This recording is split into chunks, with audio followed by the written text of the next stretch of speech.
we are the Chapter 18 with the Campaign for Independence 1922 to 1935. Our American leaders were split on Philippine independence. Republicans wanted indefinite detention, while Democrats would let go of the Philippines once a stable government was established. Filipino leaders had internal conflicts regarding immediate versus gradual independence. Under Governor Wood, the Philippinization of the government was reversed, leading to conflicts with Filipino leaders like Osmeña and Quezon. Leadership rivalry between Osmeña and Quezon delayed independence. Ultimately, Quezon secured a law granting independence and became the president of the Commonwealth.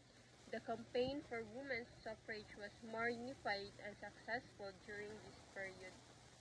The Wood-Forbes Mission. The Wood-Forbes Mission, sent by U.S. President Warren G. Harding in 1921 and led by William Cameron Forbes and General Leonard Wood, investigated whether the Philippines was ready for independence. After interviewing many people, the mission reported that Governor General Harrison's administration was incompetent and the Filipinos were not yet prepared for self-rule, claiming there was too much politics, mismanagement, and bossism. Although most Christian Filipinos wanted independence, the mission favored delaying it, which angered Filipino leaders who believed the mission unfairly insulted their capacity for self-government. Wood becomes governor. After accepting the mission's report, President Harding appointed General Leonard Wood as the new Governor-General of the Philippines. Though reluctant at first, Wood eventually agreed and used his strong administrative and military experience to govern strictly according to the Jones Law, unlike Harrison, who allowed Filipinos more control. Wood restored many powers to the American Governor-General. This reversal of Filipinization displeased major Filipino leaders such as Manuel L. Quezon and Sergio Osmeña, leading to increased conflict between the American government and Filipino officials. The conflict between Osmeña and Quezon. From the early Philippine Assembly, Sergio Osmeña was seen as the number 2 man in government, second only to the Government General. Osmeña held significant power. Quezon, as president of the state, believed Filipino participation should extend beyond the Speaker of the House. In 1921, Quezon challenged Osmeña's leadership, accusing him of dictatorial tendencies. Quezon formed a group within the Nacionalista Party known as the Collectivistas, advocating for collective leadership instead of individual control. Osmeña led the Unipersonalistas, who believed leadership should be exercised by one person. The cabinet status. In the 1922 election, Quezon's group won more seats than Osmeña's, leading to a reconciliation. Quezon became Senate President, while Osmeña was elected as Speaker of the House. Governor Wood's strict policies faced opposition. A conflict arose over the case of Ray Conley, an American detective in Manila, suspended for alleged corruption. Wood insisted on Conley's trial, but Lawrence found him not guilty. Wood reinstated Conley, leading Laurel to resign.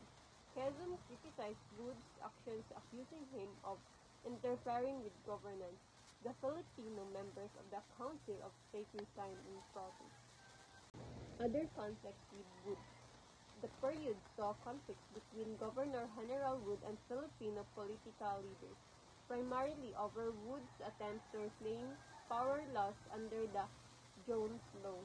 These included disputes over the Board of Control and Wood's extensive use of his veto power, which Filipino leaders like Quezon and Osmeña criticized as unrestricted.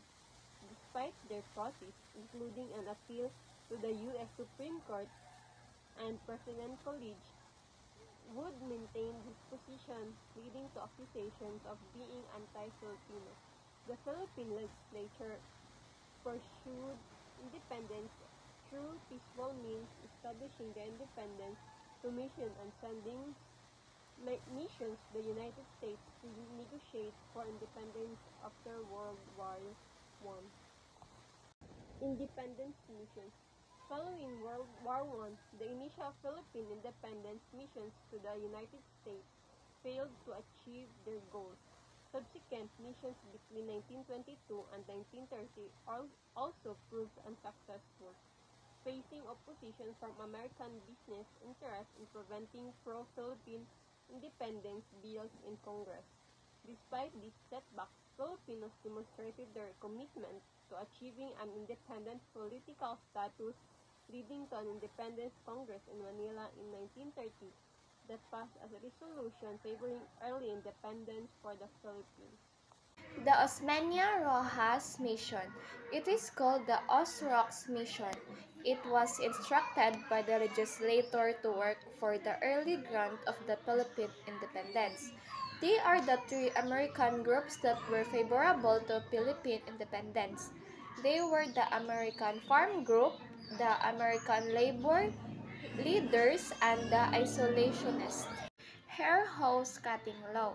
The Hair Hose Cutting Act was the first U.S. pass for the decolonization of the Philippines. It was the result of the Osrox mission led by Sergio Osmeña and Manuel Rojas. Become an act that states that the end of a 10-year period to be named as the Commonwealth period, Philippine independence will be granted.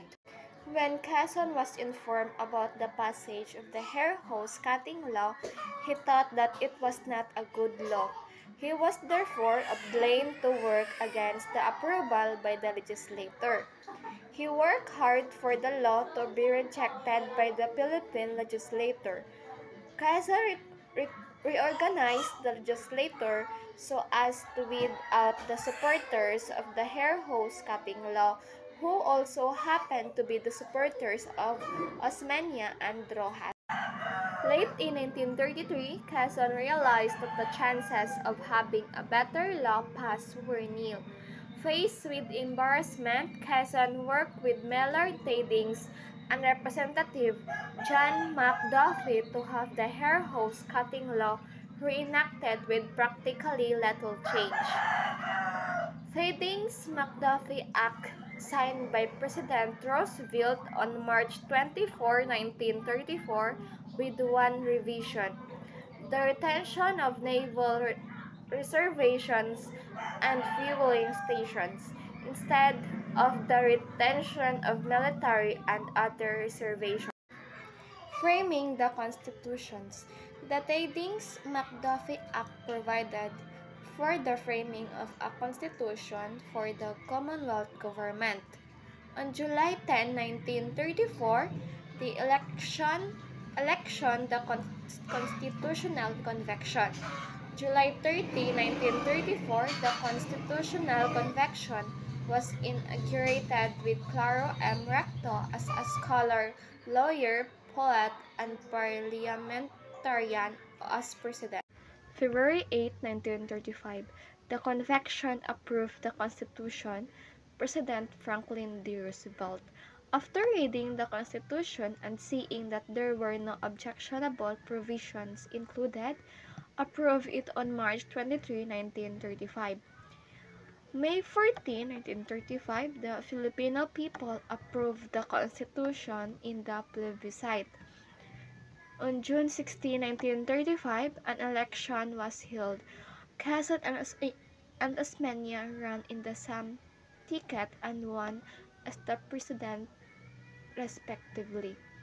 On November 15, 1935, the Commonwealth was inaugurated in front of the Legislative Building in Manila. Women's suffrage. The issue concerning women's suffrage in the Philippines was settled in a special plebiscite held on April 13, 1937. 90% of voters were in favor of the measure. In compliance with the 1935 Constitution, the National Assembly passed a law which extended the right of suffrage to women. In 1902, Clemencia Lopez appealed for the Philippine independence while studying in the U.S. Pensionadas U.S. scholars. By 1920s and 1930s, a number of women had become teachers, doctors, nurses, social workers, and other professionals. La Gota de Leche, led by Concepcion Felix. The La Asociación Feminista Filipina, formed with Concepcion Felix, Paz Mendoza Quazon, so, Rosa Sevilla Olivero, Sofia de Vera, Natividad de Almeida, Pilar Hidalgo. In 1906, La Consolación Feminista Ilongga by Pura Villanueva Calao was established to fight for women's right to vote and to run for public office. Schools they founded and managed. In 1900, Instituto de Mujeres. 1907, Centro Escolar de Sinoretal. In 1919, Philippine Women's College. September 15, 1937, women's suffrage law was finally signed by President Quezon after 15 decades of steadfast struggle with substantial gains.